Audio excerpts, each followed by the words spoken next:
मनुष्य का जीवन अनंत संभावनाओं और शक्तियों से भरपूर है।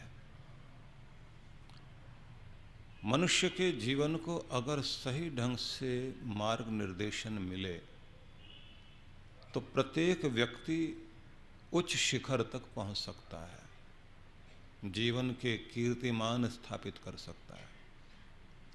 और यदि ये न हो पाए तो व्यक्ति अपने जीवन की छोटी छोटी समस्याओं में उलझकर वहीं गोल घूमते घूमते पूरा जीवन व्यतीत कर देगा और उसका चेहरा आंसुओं से भरा रह जाएगा, सिर भारी बना रहेगा और जीवन के अंतिम क्षणों में यही कहेगा, न मैं किसी को समझ पाया न लोग मुझे समझ पाए, जिंदगी बहुत बोझिल थी। इसलिए क्या करना चाहिए? प्रत्येक व्यक्ति को अपने जीवन का एक मार्गदर्शक चुनना चाहिए। पूरे संसार भर की जितनी भी औषधियाँ, वनस्पतियाँ, पेड़ पौधे, लताएं हैं, उन सब के पत्ते सूरज की ओर मुख किए हुए ऊर्जा ग्रहण करते हैं। सूर्य से उनको ऊर्जा मिलती है, उसी से उनका विकास होता है। इसी तरह प्रत्येक व्यक्ति को भी अपने जीवन में एक सूरज बनाना होता है जहाँ से ज्ञान का प्रकाश उसकी जिंदगी में आए। वह प्रकाश रोजी रोटी कमाने का नहीं, छोटे मोटे हुनर का नहीं, वह प्रकाश होना चाहिए जो आपकी आत्मा को बलिष्ठ बनाए। वह प्रकाश होना चाहिए जो आपके हृदय में प्रेम, करुणा, क्षमा को जन्म दे।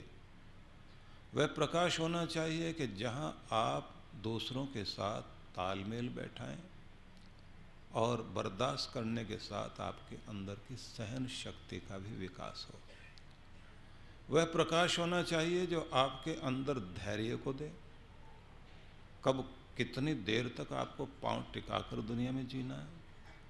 वह प्रकाश इस रूप में भी आना चाहिए कि आप अदम्य साहस से युक्त रहें अन्याय का सामना करने के लिए और अपने डरों को जीतने के लिए। इसलिए वो जो प्रकाश आता है वो गुरु की ओर से आता है। गुरु का काम केवल कान फूंकना नहीं कि कान में कोई मंत्र बोल दिया। गुरु का काम प्राण फूंकना है, प्राणों के अंदर एक नई ऊर्जा दे सके। ये कोई अलग से चमत्कार नहीं होता।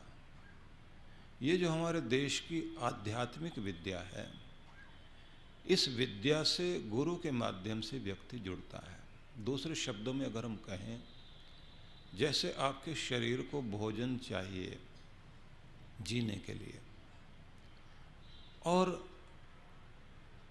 आपकी पूरी जिंदगी में दूसरी चीज की जरूरत पड़ती है कि आपका हृदय प्रेम के लिए तरसता है।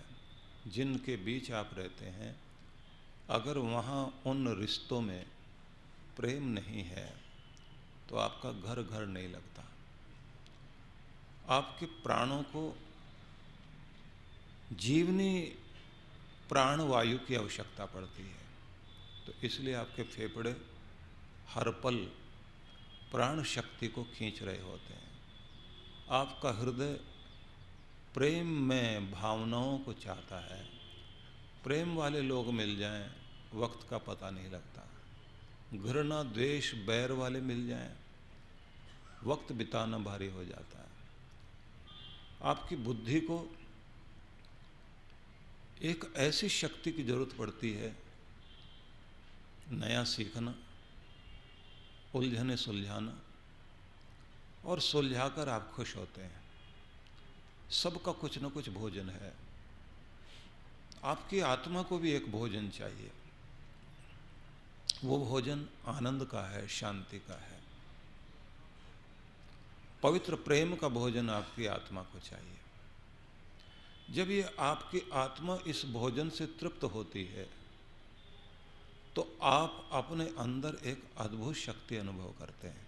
जब आपके अंदर आपकी आत्मिक शक्ति प्रबल होती है, फिर आप भीड़ का हिस्सा नहीं बनते। फिर आप इंजन बनते हैं, डिब्बे नहीं बनते। इंजन अनेक डिब्बों को खींच कर ले जाएगा, लेकिन डिब्बे कहीं नहीं जाते, उन्हें तो पिछलग्गू बन के रहना है। जब आपको आत्मिक शक्ति मिलती है तब आप किसी के पिछलग्गू नहीं होते, बल्कि दुनिया आपकी पिछलग्गू बनती है। इसलिए सूर्य एकाकी चरती, चंद्रमा जायते पुनः। सूरज अकेला ही सारे पृथ्वी मंडल में प्रकाश दे रहा है, चंद्रमा उससे प्रकाश लेकर रोज घट बढ़ रहा है। जो दूसरों के सहारे जिएंगे, दूसरों पर जिनकी खुशियाँ टिकी हैं, वो रोज उदास होंगे, रोएंगे और कभी हंसेंगे, क्योंकि दूसरे का मूड खराब होते ही आपकी खुशी जाती रहेगी। ज़्यादातर लोगों की खुशियाँ दूसरों पर डिपेंड करती हैं, भाई पर, बहन पर, पति पर, पत्नी पर, पार्टनर पर। जब हमारी खुशियाँ दूसरों पर निर्भर हैं तो उनका मूड खराब होते ही आपका तो पहले खराब होगा। वो जैसे ही आपसे नाराज हो जाएंगे तो आप भी सिर पकड़ के बैठे मिलोगे। जब आपकी खुशी आप पर डिपेंड करती है तो फिर आपको दुनिया में कोई रुला नहीं सकता, क्योंकि आप पर कृपा परमात्मा की है। इसलिए अपनी खुशी अपने पर टिकाओ, दुनिया पर नहीं। अपनी खुशी अपने अंदर टिकाओ। कहते हैं डरा हुआ आदमी कभी भी स्वतंत्र नहीं है, आजाद नहीं है,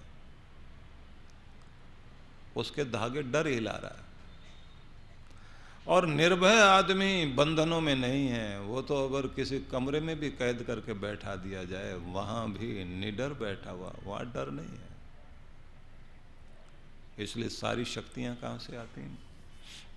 सारी शक्तियां आपके अंदर से आती हैं। आपके अंदर से मतलब आपकी आत्मा से आती हैं। आपकी आत्मा में कहां से आती हैं? परमात्मा से आती हैं। परमात्मा से ये शक्तियां आती हैं तो आती कैसे हैं? जब आपका कनेक्शन जुड़ता है। अब ध्यान से सुनना। कभी आपने किसी संगीतकार को देखा होगा जो नई नई धुनें बनाता है। उससे पूछा जाए ये नई धुनें कहाँ से लाते हो? नकल करते हो किसी की? बोले नकल वाले अलग लोग हैं, हम तो वो हैं जिनकी नकल की जाती है। फिर तुम नई ट्यून कहाँ से लाते हो? कहता है कि कभी जब अपने मूड में बैठकर साज को छेड़ते हैं और दुनिया से संबंध कट जाता है, भाव विभोर हो जाते हैं, मन टिक जाता है, खो जाते हैं अपने अंदर, साज को छेड़ते छेड़ते अचानक कोई नई ट्यून अंदर से प्रकट होती है। फिर क्या करते हो? बोले वो बिजली की कौंध की तरह एक नई ट्यून आया करती है, तो उसी समय वॉइस रिकॉर्डर से हम उसे रिकॉर्ड कर लेते हैं और फिर उसे साज पर बिठाने की चेष्टा करते हैं। उसके साथ में फिर उसका अंतरा, उसकी ट्यून उसी के साथ मिला के जोड़ते हैं।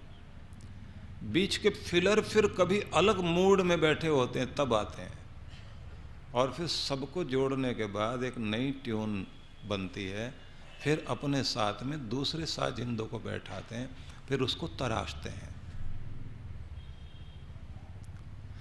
पूछा गया कि आपको अंदर से किसने दिया? तब वो कहता है ये पता नहीं कहाँ से आता है, और ये भी पता नहीं अंदर कितना और क्या है, कभी न कभी प्रकट होगा। लेकिन आता तभी है जब हम अपने मूड में बैठे बैठे खो जाते हैं और बिल्कुल शांत और आनंद में हों, तो एक नई धुन का निर्माण होता है। किसी बढ़िया डिजाइनर से पूछिए, वो कहता है जब मैं डिजाइन बना रहा होता हूँ अपने किसी भी कैनवास पर या किसी कागज पर, तो ऐसे लकीरें खींचने से कुछ नहीं होता। अपने मूड में बैठे बैठे कोई आइडिया आता है, फिर उसको कागज पर हम तैयार करने की कोशिश करते हैं और फिर एकाएक सूझ जाता है। और कभी कभी तो ये होता है कि जब हम दिमाग पे जोर डाल रहे होते हैं, कागज पर कागज, कागज पर कागज काले करते जाएंगे, फाड़ फाड़ के फेंकते जाएंगे, कुछ आएगा ही नहीं, क्योंकि जोर लगाने से नहीं आता, प्रयत्न करने से नहीं आता। अपने में खो जाने से मूड बन जाए, अपने मूड में बैठकर जब हम एकदम अपने आप को उससे जोड़ लेते हैं, बस वहाँ से कोई नया आइडिया आता है। अंदर कौन दे रहा है बैठा हुआ? जब आपकी कंसंट्रेशन जबरदस्त बन जाती है तो आपके अंदर बिजली की कौंद की तरह नया आइडिया परमात्मा भेजा करता है। इसलिए दुनिया की जितनी भी नई चीज़ें बनी हैं भेजता वही है, आदमी को तो सिर्फ अपना कनेक्शन जोड़ना होता है। बस ये याद रखिए।